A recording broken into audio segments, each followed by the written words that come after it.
Hi everyone, Sanbonani Molweni. Welcome to Fix Channel. If you're new here, please subscribe before the end of the video for returning. Thank you for your love and support. I appreciate you. Sanbonani. Ngiyaqonda ukuthi ungizwe noKhuzani basempini kunembe khona phakathi kwabo. Engithanda ukukukhuza yilokho.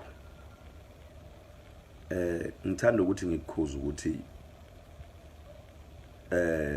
Macingwane noma Nilwa but amagama ethu akangangeni ngoba izolo lokho ngolosithathu bengikhuluma nawe ngesonto futhi wangifonela. Excuse me.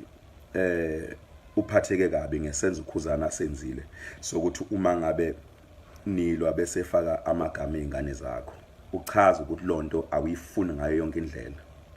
Ngakuzwa futhi ukuthi vele ufanele ukuthi ingane zakho idefende ngoba akekho umuntu ongayidefend ingane zakho ngaphandle kwakho. Kodwa into engixakayo engingayithandi ile ukuthi bese wena wenza lento okhala ngayo. Amagama ethu thina wafakelani ngoba phela singeni kulento. Yini mangabe ninindana ngodaka nawe bese wenza lento okhala ngokuthi umgodi uyenzile nawe usukhala ngayo. Nawe manje usufaka amagama ethu ngento engalona futhi iqiniso ngoba asikaze sikuventilate thina ukuthi siphila noKhuzani nje sesithukizanya ngokuthi uKhuzani uyarekhodana because lento ukuthi uKhuzani uyarekhodana Macingwane mina ngiqala ukizwa ngawe kangiyazi. Sengiphila iminyaka noKhuzani angikwazi ukuthi uyarekhodana. Into engiyaziyo ngazi indaba ama voice note. Ngizwe ngawe mina ukuthi hayi khole kwasha kwacima kanjani vele lo mfana uyarekhodana nama server into engayazi lonto leyo mina. Angikwazi ukuthi uKhuzani uyarekhodana. Futhi angikaze ngisho mina ukuthi umuntu usephila ngokwesaba njoba wena ukuprofeta akusho ukuthi thina sesiphila ngokwesaba njengabantu abasele abasondele noKhuzani. Into engayithandi Macingwane nengikhuzayo ukuthi uma impi yenilwa ayilwe kodwa ingafaka amagama abantu. Ngiyavuma ukuthi impi ayibona inawo amehlo. Kodwa lokho kwenzakala kwenzeka ngenhloso.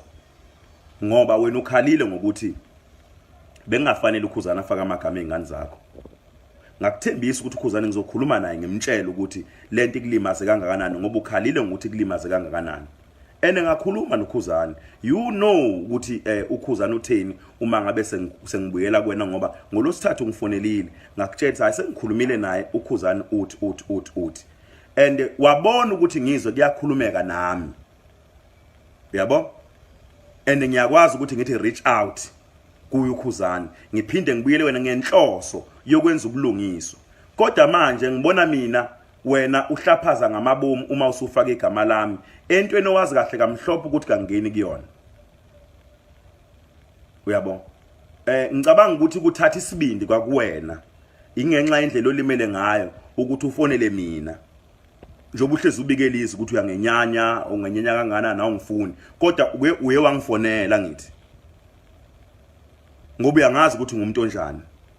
Umuntu ongaziyo kuhleze kusho wena musukhuluma nami ukuthi ngumuntu olungileyo. Yabo? Kodwa manje uma usufaka igama lami la ngenhlo ngoba inhloso yakho la ukuthi uKhuzani abonakale njengomuntu ongalungile ngisho na izwe limbone njengomuntu ongalungile ngisho nakubantu abaseduzane kwakhe ongasilona iqiniso. Akusho thina Macingwane ukuthi cha uKhuzani nje basiphila naye sesiyamesaba kalungile asingatshelo wena usubikelizwe ukuthi thina siyesaba. That can't be correct. Ngoba kuseyindlela naleyo impi elwa ngayo kodwa ilwa ngendlela wena angithi wena ubuyikhuza ukuthi ayingalwi kanje. Kodwa futhi wena uyibuyisela khona lapho. Ake ngibuze ke kusasa uma ngabe usufuna singenelele sizongenela sithini ngoba ususifaka la singangeni khona. I-wrong letter asikho isidingo sokuthi wafaka amagama ethu kade sikhuluma nawe zolo lokho. Amagama ethu angena ngapi kulento abangeni ngisho ungene ngoba sikaze sikutshela ukuthi khona ngisho inkinga nje eyodwa esinayo asikaze sikukhulume lokho. Siqala ukuzwa ngayo ngoba usubekelizwe ngenhloso ukuthi abantu bamukele lonto oyishoyo bayithatha njengoba injalo ukuthi omcine kanje noKhathide basenkingeni nomthumbi basenkingeni ukuthatha lapho lokho ngoba sikaze sikusho thina lokho. Thina siqala ukuzwa ngayo ukuthi uKhuzani uyarekhodana into esingayazi leyo.